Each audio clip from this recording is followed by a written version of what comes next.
Film ini diawali dengan diperlihatkannya hutan lebat di pelosok West Virginia. Terlihat dua bucin pecinta alam sedang melakukan kegiatan panjat tebing yang ekstrim. Si lelaki sudah sangat lihai memanjat, namun si cewek terlihat sangat kewalahan. Jelas lah ya. Dan ketika si cowok berhasil naik ke atas duluan, ia pun seperti pamer kepada si cewek. Lihat nih, segini mah kecil neng. Ah, bacot parah. Dan ketika si cewek meminta tolong untuk menariknya karena sudah tidak kuat, tiba-tiba hampir aja jatuh kan. Lalu setelah itu tiba-tiba si cowok menghilang entah kemana.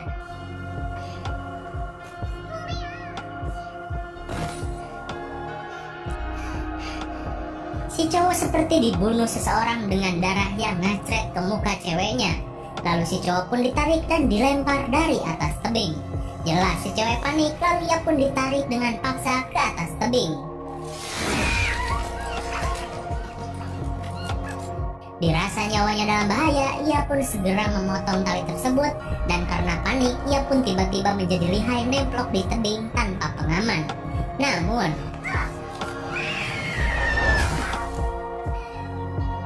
ia pun akhirnya terjatuh, namun untung saja tidak mati. Ia pun melihat pacarnya sudah tidak bernyawa dan tiba-tiba terdengar suara ketawa aneh dari atas tebing. Ia pun segera berlari menjauhi TKP dengan rasa takut yang luar biasa. Hingga ada jebakan yang merengkas kakinya sampai terjatuh. Dan tak lama ia pun modar sebelum sempat menjangkau mobilnya. Dan film Wrong Turn pun dimulai dengan diperlihatkannya laporan-laporan kasus orang hilang di daerah tersebut yang menyatakan bahwa memang tempat itu benar-benar sangat berbahaya. Kemudian scene beralih kepada seorang pria yang sedang berkendara melintasi hutan di West Virginia. Terlihat dia sangat terburu-buru karena harus menghadiri interview pekerjaan. Namun sialnya ia malah terjebak macet di jalan tol. Karena penasaran, ia pun keluar dari mobilnya dan bertanya kepada sopir truk di depannya. Sopir itu menjawab di depan terjadi kecelakaan, sebuah mobil tanker bahan bakar kimia tergelincir dan cairannya tumpah di jalanan sampai ke hutan. Dan akan memakan waktu lama. Ia pun bertanya kenapa bisa jatuh. Yang nenek tehe, jawab si sopir. Ia pun kembali ke mobilnya dan berputar arah. Oh ya, nama pemuda ganteng ini adalah Chris. Singkat waktu, ia pun mencari jalan alternatif untuk menuju ke selatan. Hingga sampailah ia di sebuah pom bensin milik Pak Asep Katel. Ia pun bertanya jalan, namun si Asep Katel tidak tahu apa-apa. Ia hanya melongo saja. Chris pun berinisiatif mengecek peta tua di sana dan melihat ada sebuah jalan melingkar yang membelah hutan untuk menuju ke selatan. Namun sepertinya jalur itu jarang sekali digunakan orang-orang. Ia pun berpamitan dengan Pak Asep Katel dan ia pun berbicara, hati-hati jam jika melintasi jalanan itu, seolah ia mengetahui sesuatu yang berada di tempat itu. Chris pun pergi dengan kecepatan tinggi hingga sampailah ia di jalan bercabang yang tadi ia lihat di peta. Ia pun sedikit ragu, namun mau bagaimana lagi, ia pun mengambil jalur kiri dan kembali tancap gas. Di perjalanan, ia pun melihat beberapa hewan yang mati seperti diburu seseorang. Ia pun merasa heran hingga ketika ia membenarkan kaset CD yang macet, ia pun menabrak mobil yang parkir di pinggir jalan kecil itu. Sontak si pemilik mobil itu berhamburan keluar dan bertanya, apa kau tidak apa-apa? Lu mabok ya Jang? Chris pun meminta maaf dan berjanji akan mengganti rugi. Lagian, kenapa mobil kalian berada di sini? Mereka pun menjawab mobilnya mengalami pecah ban karena melindas rantai berduri di tengah jalan. Awalnya mereka mengira itu semua hanya kebetulan. Namun seorang wanita seksoi bernama Jessie menegaskan rantai ini diikat di pohon melintasi jalan seakan sengaja menjebak mobil-mobil yang melintas. Hingga mereka berempat termasuk Chris memutuskan untuk pergi mencari pertolongan di sekitaran jalan ini. Dan sepasang bucin menunggu di mobil. Mantap. Namun jangan dikira kenikmatan akan berlangsung selamanya. Mereka berdua pun sedang santuy ngudut gele di atas mobil tanpa tahu ada seseorang yang sedang memperhatikan mereka dari dalam hutan. Dan karena keasikan ngegele, mereka pun sampai ngefly. Lalu si cewek bondon ini pun mengajak cowoknya untuk menyerahkan mic-nya guna ia bisa gunakan untuk karaokean. Dan di sisi lain, 4 orang yang sedang mencari bantuan pun keheranan ketika melihat ada campfire di pinggiran hutan. Mereka pun berteriak-teriak mencari bantuan, namun nihil. Kembali kepada duo bucin. Setelah asik karaokean sampai kesetrumik, ia pun kekorotak di mobil si Chris guna mencari udun. Dan ia hanya menemukan sebatang udun. "Ah, ganteng doang, udun cuman sebatang," ujar si Bondon. "Tapi ada yang bilang kok nggak udun malah lebih ganteng. Ah, hanya kuma neng malah." Dan tiba-tiba si AA menghilang entah kemana. Setelah mendengar suara aneh diruyuk, Neneng Bondon pun mencari kemana AA sayang. Ia pun menyusulnya ke ruyuk dan tiba-tiba ia melihat ada kuping terpotong tergeletak begitu saja. Dan gak mungkin dong kuping monyet, soalnya kupingnya pakai anting. Lalu ia pun kaget dan mundur secara perlahan. Hingga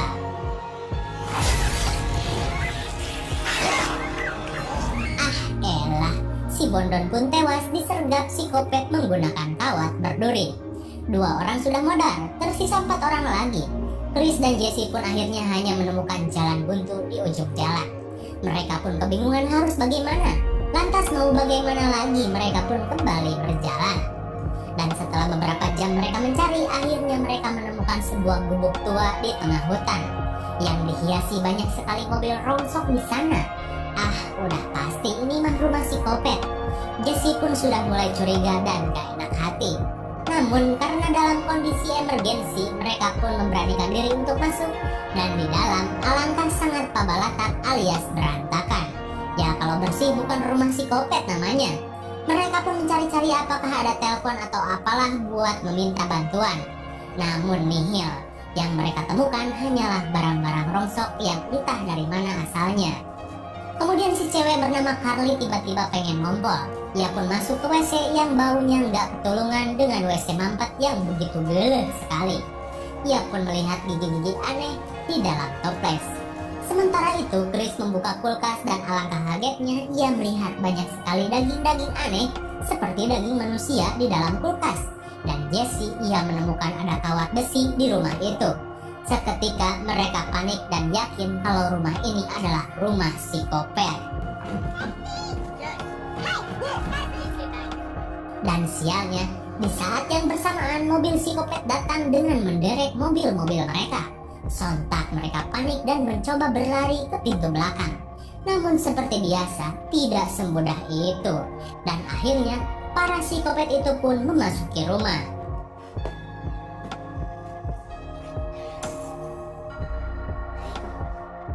Chris dan yang lain bersembunyi dengan penuh rasa was-was. Hingga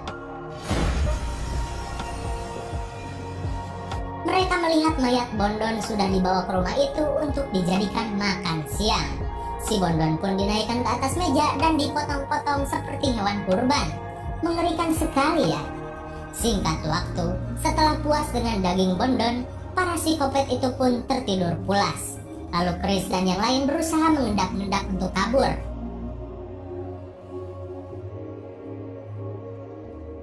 Namun ketika mereka membuka pintu, si engsel besotnya berisik.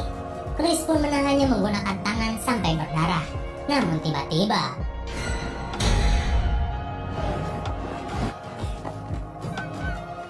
Chris pun ngebret seedan-edannya menuju hutan. Karena mereka ketahuan para psikopat pemangsa manusia.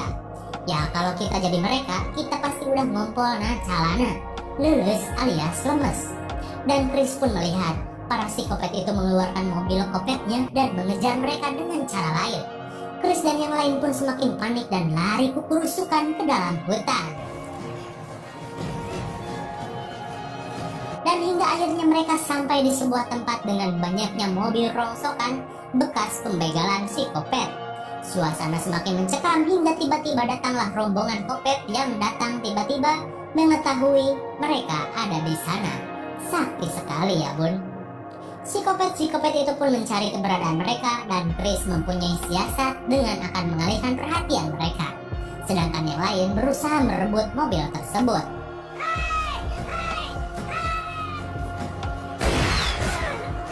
Namun mereka menyepelekan bullseye psikopat. One shot ambruk, Chris tertembak di kakinya. Dirasa Chris dalam bahaya, si cowok galing pun berusaha mengalihkan perhatian.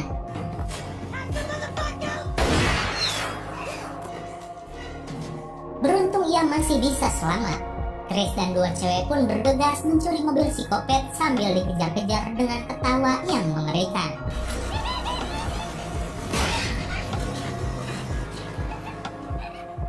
Si Galing yang lari dengan sangat edan sekali melintasi hutan, dan 3 orang yang lain ngebut mencari keberadaan si Galing. Mereka pun segera menyuruhnya untuk naik ke dalam mobil. Namun, psikopat sudah bersiap dengan panah asmaranya. Lalu, si Galing nggak bisa bergerak dan ternyata ia sudah terpanah hingga 3 kali. Sungguh sangat GG, melebihi panah Hawkeye. Dirasa si Galing tidak punya harapan, mereka pun pergi ngebut, dan si Galing menjadi santapan para psikopat. Singkat waktu, malam mulai menjelang, dan jalan sialnya buntu. Mau tidak mau mereka harus berjalan di tengah hutan, dan akhirnya mereka menemukan ada sebuah menara pengawas. Mereka pun berusaha naik ke atas menara tersebut. Di sana mereka menemukan P3K dan mengobati luka dari Chris. Sedangkan si Carly menemukan ada sebuah radio. Mereka pun berusaha meminta bantuan, namun seperti biasa, kalau itu radio lancar, bukan film psikopat namanya. Dan ketika mereka sedang berusaha dengan radio bututnya, tiba-tiba para psikopat itu berhasil membututi mereka. Gila sih, bisa dikejar sampai sini boy. Namun seketika para psikopat itu hampir melewati menara, tiba-tiba radio butut menyala dan membuat suara keras. Aduh, cek aing giliran lagi ngumpet malah nyala. Alhasil mereka pun diserang di atas menara.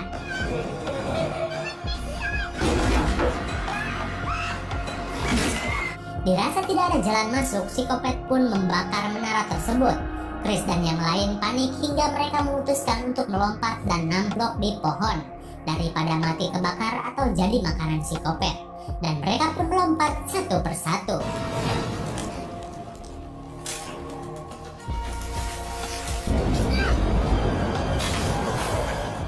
Untung saja masih hoki, namun sepertinya para psikopat itu tahu mereka ada di atas pohon, hingga mereka mengutus psikopat mini untuk menyerang mereka dari atas pohon.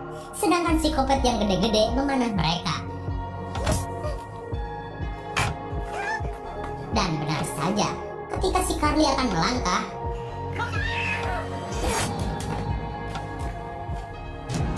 ia pun dikampak sampai buntung di bagian mulut, sedangkan badannya jatuh dari atas pohon. Tersisa Chris dan Jesse. Chris pun berencana menjatuhkan psikopat mini dengan dahan pohon, sedangkan Jesse memancingnya.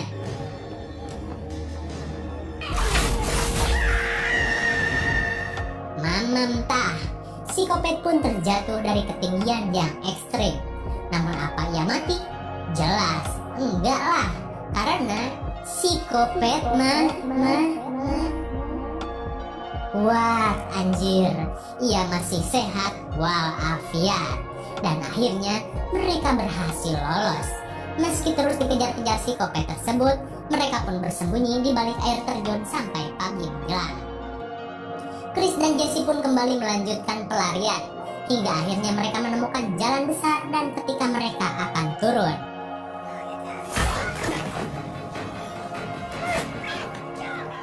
alas ya boy, Chris pun dilempar ke gawir dan Jesse diculik. Melihat ada mobil polisi, Chris pun segera meminta tolong, namun biasalah selalu ribet dan gak percayaan. Baru percaya pas ia kelilipan panah psikopat. Modar welah. Chris pun segera bersembunyi dan polisi itu pun diambil untuk disembelih. Chris yang tahu Jesse diculik pun langsung nemplok di bawah mobil untuk membuntutinya.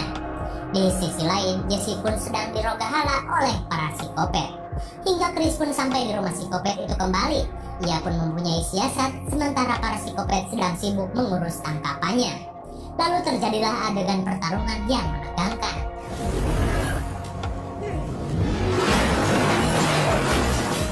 Chris menabrak mobil itu menggunakan mobil polisi dan bertarung dengan gerombolan psikopat. Ia pun berhasil melumpuhkan si bongsor dengan kunci mobil dan membebaskan Jesse. Namun,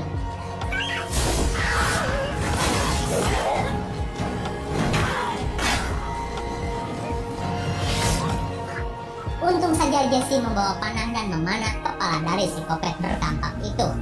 Tak hanya itu, datanglah psikopat mini menghajar Chris dan Jesse.